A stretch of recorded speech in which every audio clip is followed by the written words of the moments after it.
So when you look at all the songs you produced, what do you think are your biggest hits?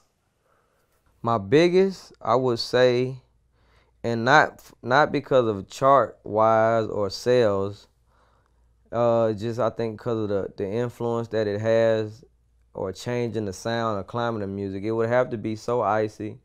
It'd have to be Papers, and it'd have to be Versace.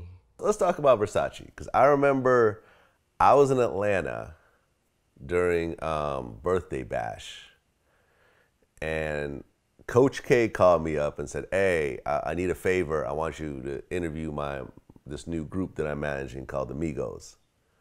Right? And I came in, I interviewed them, and they played me Versace, and I'm like, okay, I guess.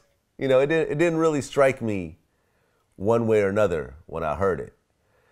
And then a couple days, and then Drake showed up to Birthday Bash. And I remember he was there, and a couple days later, I guess the Versace remix came together.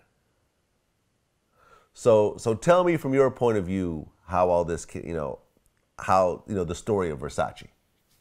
Well, the Migos just was some young guys I had heard that they was rapping on a beat that I thought I made. A lot of people imitate the music I make, so they was rapping on a beat that sounded so much like mine that somebody else came and told me like, "Hey man, these young guys rapping on your beat, man, but they going hard." So I looked them up. The song was called Bando. And soon as I seen them, they had a little video for it. As soon as I seen them, I automatically said, you know what, I gotta go find these guys. I knew off, at that moment, like, okay, these guys some stars. I'm finna go find them. I want to do some work with them. And that's what it was. I called up to the radio station. I called a 94.5. I told DJ Holiday, like, hey man, if you get a chance, if you know these guys, I'm looking for them. Then I went to a show with OJ the Juice Man, and they was there. And I didn't know they was there, but I actually was going to the VIP, and Quavo stepped on my shoe. And I looked up like, he was like, excuse me, bro. But then when I looked up, I'm like, oh man, hold on, you the dude I was looking for. And he was they was looking for me just as well, because they was telling me like, man, every time we do songs, we tell people to make a Zaytoven beats for us to rap on. So, right then we made the connection, we exchanged numbers. They came over the next day, and I just gave them a boatload of beats. Like, we did maybe 3 from scratch, and I said, man, here goes some more beats. Y'all take these and rap on all of them. And Versace was one of those beats that I gave them, and it was just a song. We just building up a catalog, just doing a lot of songs. And and I guess after they performed it, they put it out on the mixtape. They performed it at Birthday Bash, and Drake wanted, they got Drake to do a song with him. Drake wanted to do a song with him, and he didn't want to do no other song but the Versace song. So that's how that came about. So did Drake actually come in and do it, or he just recorded it and sent it in? I was actually in New York, so I'm not sure were they in the studio together or not. All I know is they called me the next morning like, Zay, man, Drake just jumped on Versace. I was like, what, for real? So I'm pretty sure, I think he sent it though. I don't think he was there. Had you had a song with Drake before Versace? No, sir. I never sent him any music, never talked to him or none of that before that. All right, so how did it feel to have, like essentially the biggest rapper in the world jump on your beat? Man, I was smiling ear to ear. And not even just for the fact that he rapped on the project, is that he even said my name. He gave me a shout out. So that meant more than anything.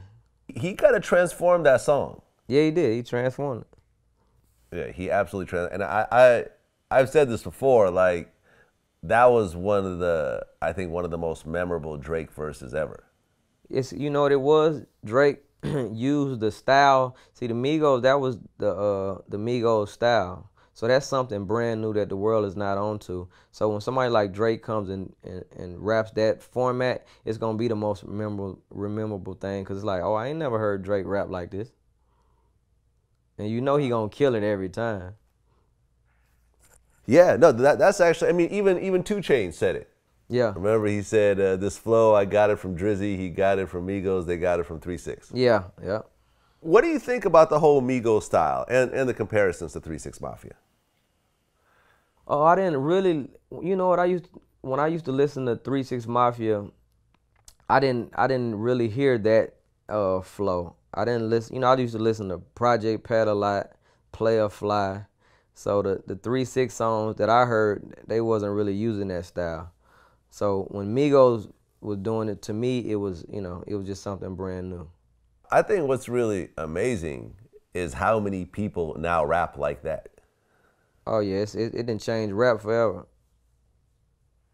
Yeah, I mean, it definitely changed the style. The Like, style, it changed the style. Yeah. yeah, I mean, I've heard Lil Wayne do it. I've heard T.I. do it. Obviously, we just talked about 2 Chainz doing it. Like, you just have a lot of rappers, established big rappers, who actually are doing that now. It's crazy. Did you think it was gonna pick up like that? Well, after Drake used it, I kind of figured everybody was gonna try to use it because it's so catchy. It's so connected to the youth and the young people that it was smart for all the rappers to start trying to mimic that style that help change up their flow and get them something new to do. Have you talked to Offset since he's been locked up? I haven't talked to him since he's been locked up. No, I haven't. Have you heard the stories? Yeah, yeah, yeah. I mean, I guess he was allegedly started a riot in prison. I guess he screamed at the judge. Yeah, He wilding out for real. yeah. Yeah, he is. He's frustrated. I'm pretty sure he's frustrated. I mean, what do you think about that situation? I mean, he's definitely, I understand the frustration part, but the side effect of doing that is probably going to get him more jail time. Nah, you're right. So that's the hurtful part, but those are things, these guys, where they come from and the type of lifestyle they live, that's what they rap about. And sometimes that side of them is going to come out. You're going to see that side of them. Well, man, we hope to get him back soon. I think the 3 of them really work together. Because Yeah. I remember when I met him, it was just 2 of them because he was locked up Yeah, at the time too. Yeah. You know what I'm saying?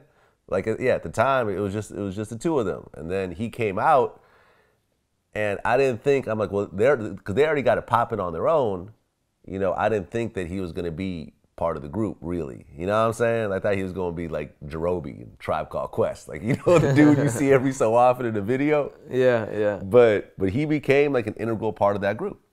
I think he definitely brings another element to the group. The real, he brings a more of a street edge, that much more of a street edge to the group. So he was necessary. Like when I first met them, he was there when they first came over, when we first did a video. He was there. So he was one of the reasons that I fell in love with the group. Well, I had heard that they actually were putting money aside for him while he was still locked up. So when he came out, it was like, all right, boom, here's your part. Yeah, they were. And I was talking, when he was locked up the first time, I was talking to him all the time while he was locked up.